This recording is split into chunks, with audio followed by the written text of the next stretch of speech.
Hi there, it's Kent Bandy coming to you from LL Ministries. A thought I wanted to share with you today. This is the time of year where a lot of people are working out and trying to get in shape. Now, I'm not here to actually be your conscience, so can you stay tuned for a minute? What I'm thinking about actually is over the years that I've tried to do a little bit to steward my health and talk to other people, is actually that resistance training is one of the most effective ways to retain muscle tone that atrophies if you don't work it.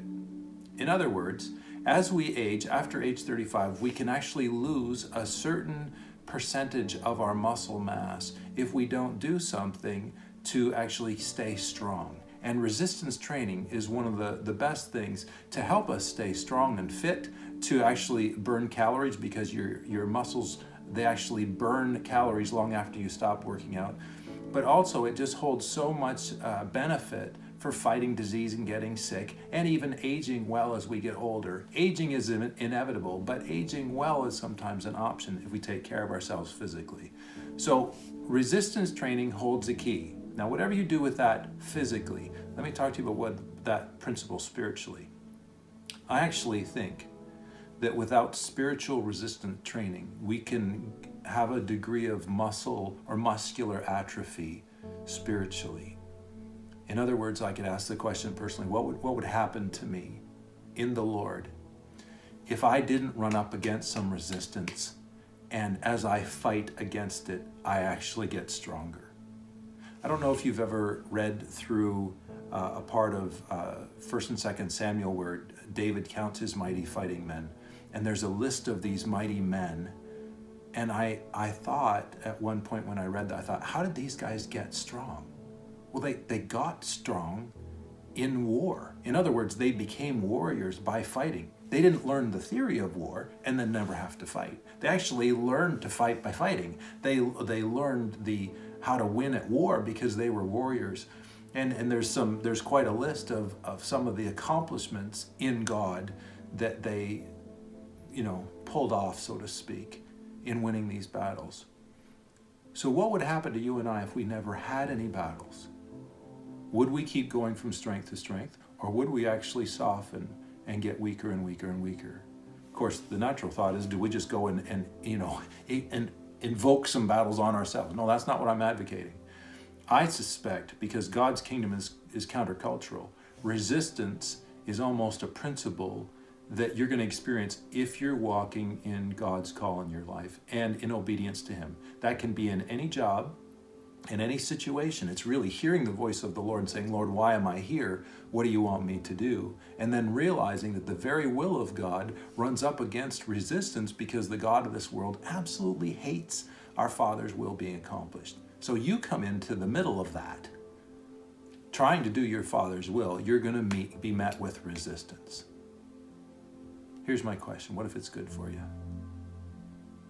I mean, like really good for you. Like, what if God isn't the author of the resistance? He's the author of His kingdom. And He calls you to it. And as you walk out, you do run into battles. But as you fight them, you actually get stronger. And what if it trains a spiritual muscle toning in you so that you're stronger today than you were yesterday? But you're not as strong as you're going to be tomorrow. In fact, you may not even know, I may not even know what we need for tomorrow, but our Father in heaven does, and He's the only one that can get us ready for it. What positions us then is our obedience. Not to throw up our hands in despair at the resistance.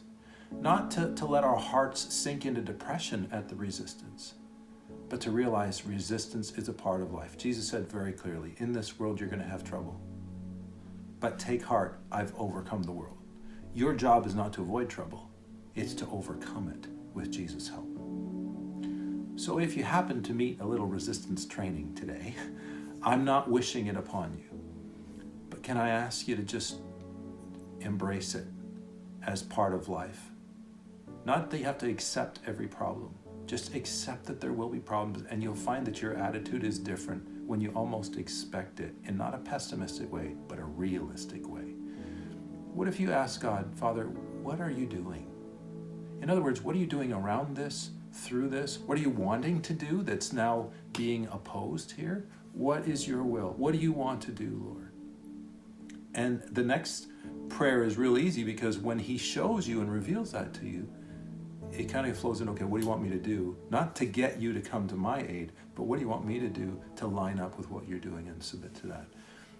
I'm confident in this. I don't think any one of us has what it takes, to be honest, to do this alone without the help of the Holy Spirit. I think the gospel is built not on manpower, but on God power. So we do have what it takes to position ourselves so that God can do the training he wants to do and get us ready for tomorrow. Think about the disciples. They met with religious opponents. They encountered sickness and disease and were in that crisis that there was nobody else to pray for them. They went out in the stormy seas and they had to watch Jesus die. But they were being prepared for something. They had no idea. They actually only understood part of it, but they kept saying yes, and they kept embracing the Lord's will, and he trained them to be the carriers of the kingdom after he left. I don't think his will has changed for you and I at all. I'm not sure what point you're at in the training. I'm still in training myself.